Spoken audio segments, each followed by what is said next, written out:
Hello, welcome to Dissident Canada. My name is Tyler, and I am going to tackle the forest ban that seems to be sweeping Canada at the moment. Uh, just before I begin, there's a lot of conservatives out there saying, "Oh, we need to manage the forest. We have to get rid of this brush." Yes, you could manage forests that way. It's not optimal because when you clear the brush, you're getting rid of the nutrients and minerals and so on and so forth for the living trees. The problem isn't that the brush is there.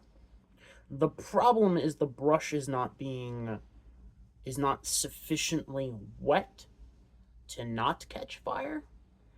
Uh there's this tiny small creature that was hunted to near existence in North America that built dams that flooded regions and saturated forests, at least, you know, maybe not saturated, because, like, if you think, if I say saturated, you mean, like, oh, it creates, like, a floodplain. No. It kept the ground moist and things on the ground very moist, very wet, very hard to catch fire. It was the humble beaver. Bring back the beaver. Anyways, forest management is a complex issue because you can go too far to either extreme and completely destroy the whole system.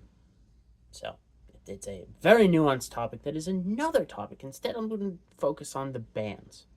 So, first off, there's a lot of people running defense for this, saying, oh, this is totally normal. And it's like, I did some research.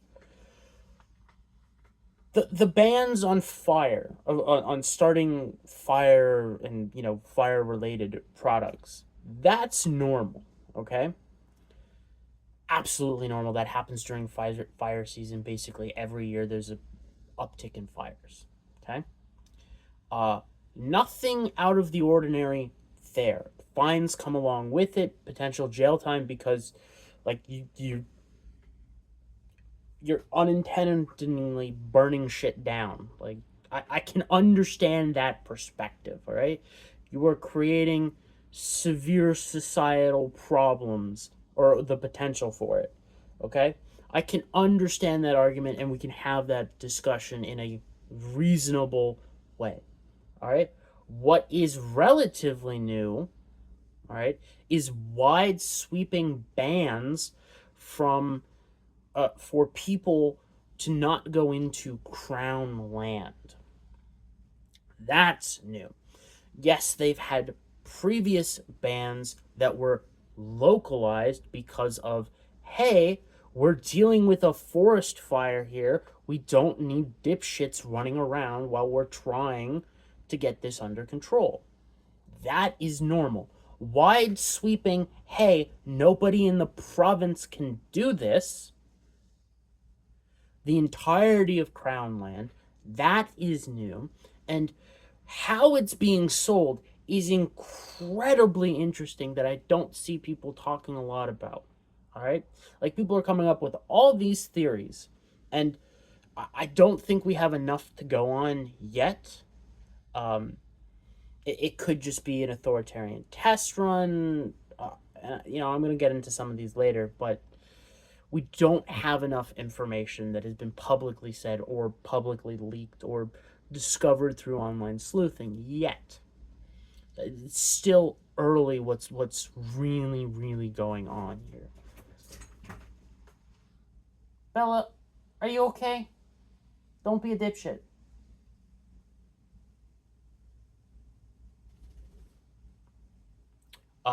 Sorry, my dog off camera is playing with things she should not be playing with and could have injured herself. Yeah. You're 15. Be careful. I don't need to turn you into a wheelie doggy. Although, let's be real. Dogs with wheels are kind of cool. Um Anyways, we don't have enough information yet, but there is something extremely interesting going on with the narrative building of why not to go into the forest. They're not decrying climate change as the reason. What I mean by this is it is an ancillary reason. They are tacitly admitting that a large amount of forest fires are due to arson. And they're saying, hey, or that was the original statement of, hey, we don't want dipshits to create fire in in the forests on crown land. Okay, that's an interesting take. The fact they're not running with, hey, this is climate change. We need to keep everybody out of the forest so that we can keep the climate in control and we don't have problems. That is an interesting factoid, right? And that may be a test case for a certain lot of things. If you were let's just say you were trying to roll back the climate change narrative to a certain degree, all right?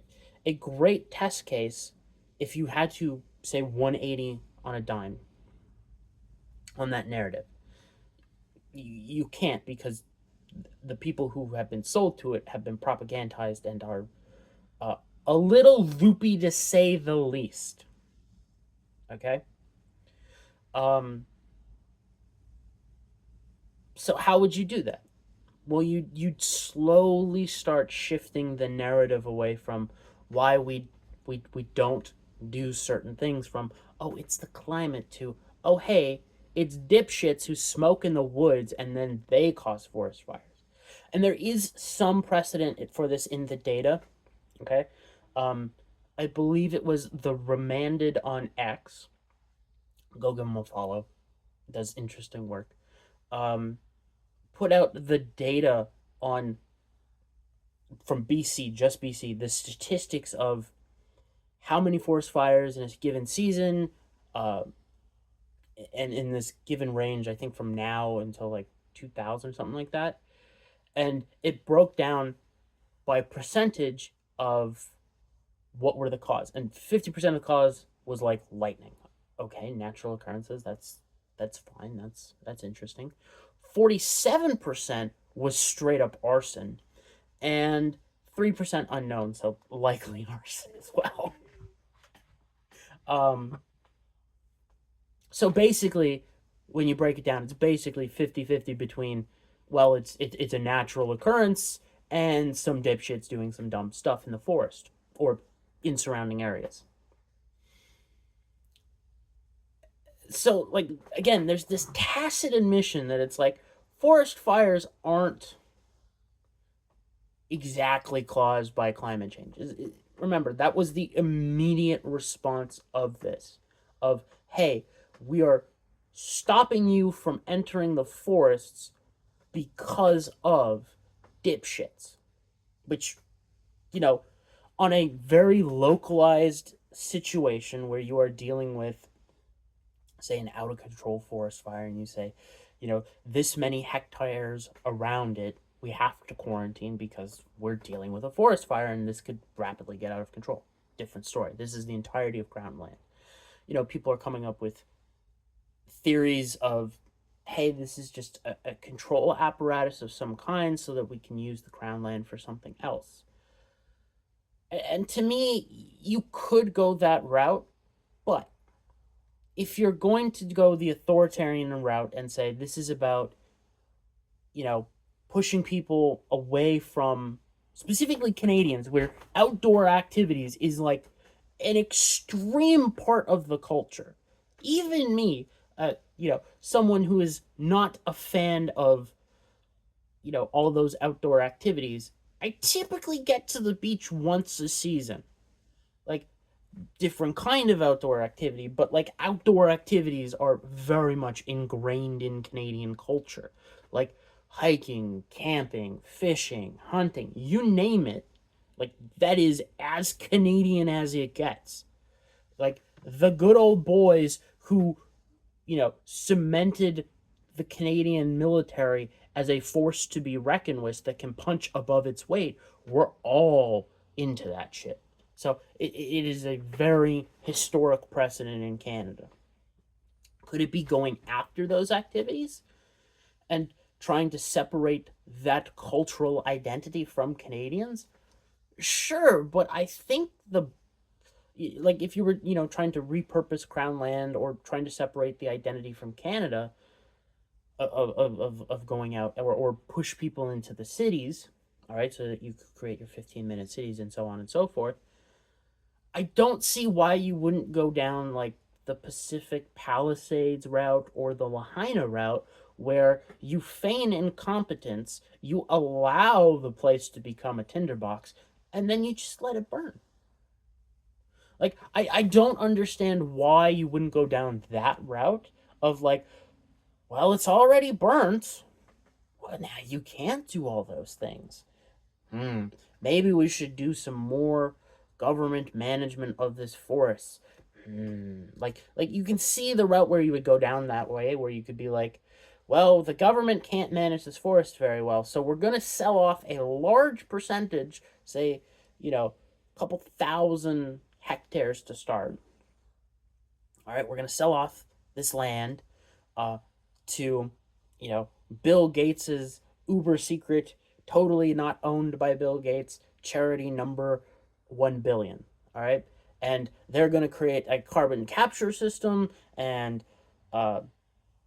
they're going to, and the majority of the land is going to be forest, and they're going to take care of it. Like, you could see that, and the government's going to subsidize it, and you could see this very fascistic nature where you have a merging of private and government coming together to do something to screw over the people. You could see that happening.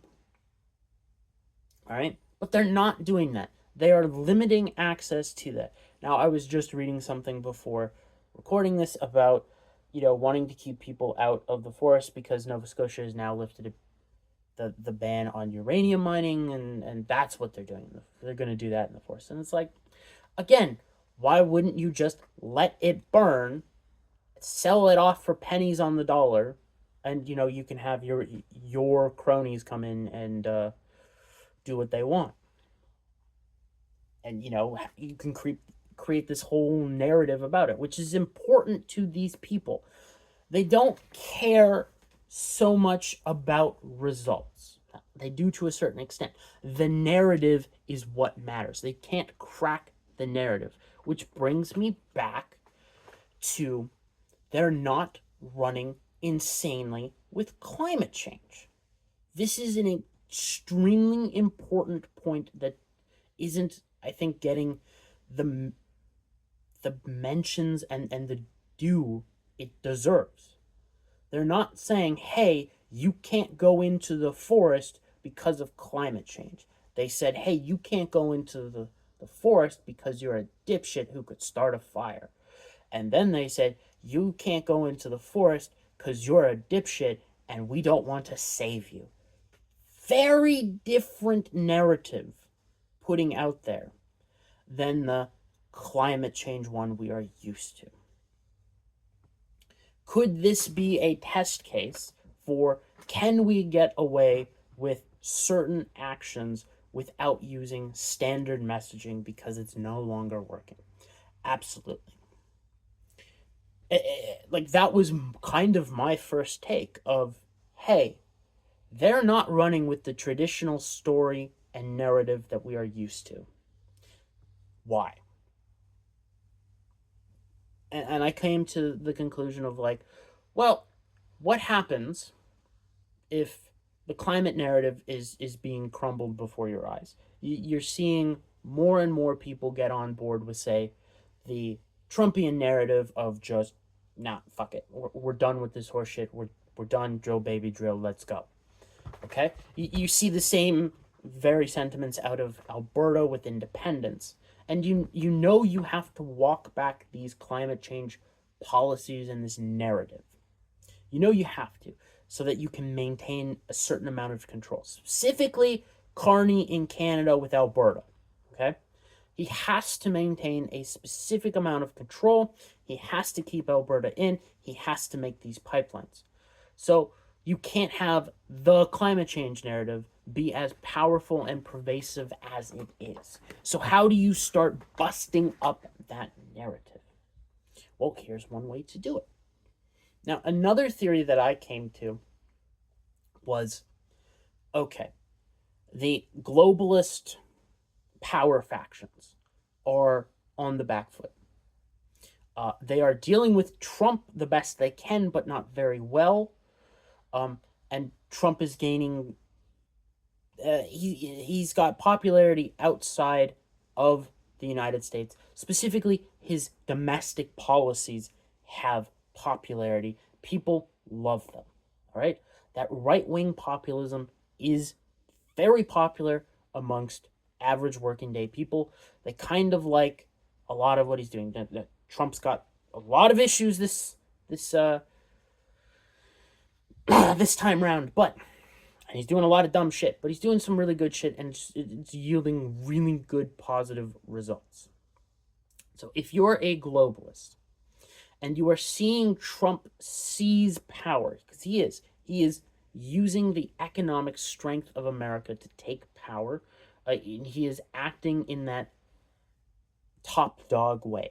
All right, you can say bully, you can however you describe it, but he is acting as, I am the leader. This is how we do things now. So, to the old system that is clearly a threat, Canada is a extremely important battleground in the globalist theory, globalist political power struggle. All right, for multiple reasons. One of them being, if they can't get Russia, they kind of need a new place to extract resources from, because they're losing control of Africa partially to the Chinese. So they need, that wealth extraction. It's the only way they know how to become wealthy, and they've got Canada right here. But you've also got the fact that these people know they're losing control to a certain extent. Where is a good place where you can do a test run to see how much control you have over certain demographics and populations? There's a lot of demographics and populations in Canada that are mirrored over in globalist Europe. Okay? And the Canadians have already were the first ones to resist effectively against the lockdowns with the Freedom Convoy. So, another theory that I present is that this is a trial case to see, do the old mechanisms of control still work post-COVID? Do we still have the control mechanisms in place to manipulate the population to a larger degree so that we can do what we want? In that case, that this seems like a very good test run,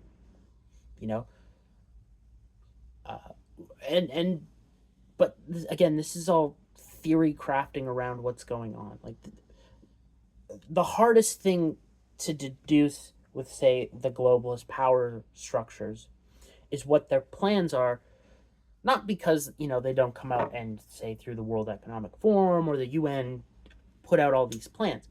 The problem with deducing their plans is the fact that they throw shit at the wall and see what sticks, and then they see what works and they move on from there. They throw the next batch of shit so that they can then connect the dots and they've got a power.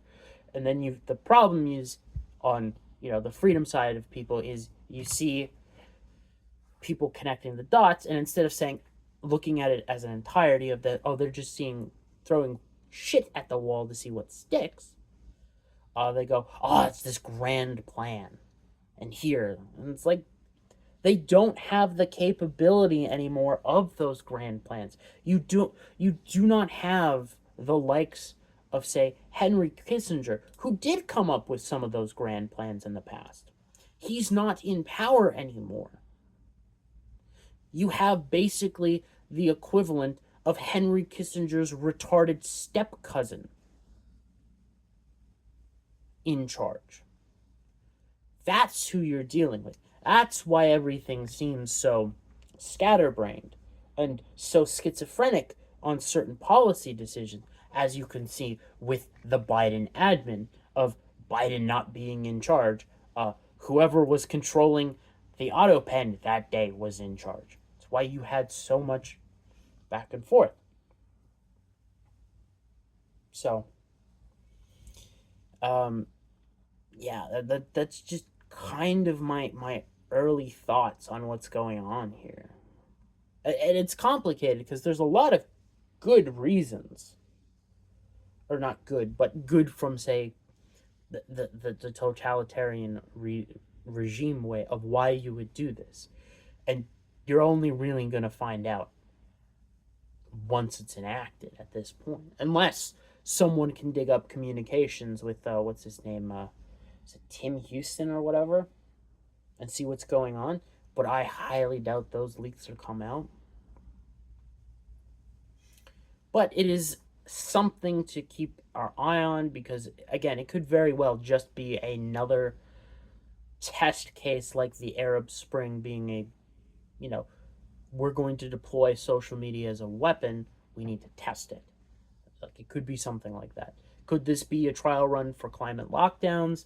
Absolutely. But the fact they're not using screaming climate when they would have any other time prior is an extreme hint that something different is going on, and we should all take that into account and remember it. And definitely, if you're in a province and you want to resist this, inquiries, the equivalent of Freedom of Information Acts are always good, but you can also civil mass disobedience, as shown by the truckers convoy, is extremely effective, because not only was it used in Ottawa, it is still being used all over Europe in smaller scale. Because, like, there was maybe 100 to 200 trucks in Ottawa, something like that, at the peak, and there was thousands outside Ottawa or something like that. There were hundreds of trucks outside. Like, it was a massive thing. Whereas, in Europe, you're looking at maybe a couple hundred vehicles involved at most in certain protests. So, very different. Keep that in mind. If you want things to change, mass civil disobedience, also known as a protest, very effective. It has to be peaceful, though. Always has to be peaceful to effect change, or lasting change that you want. So, until tomorrow, have a good day.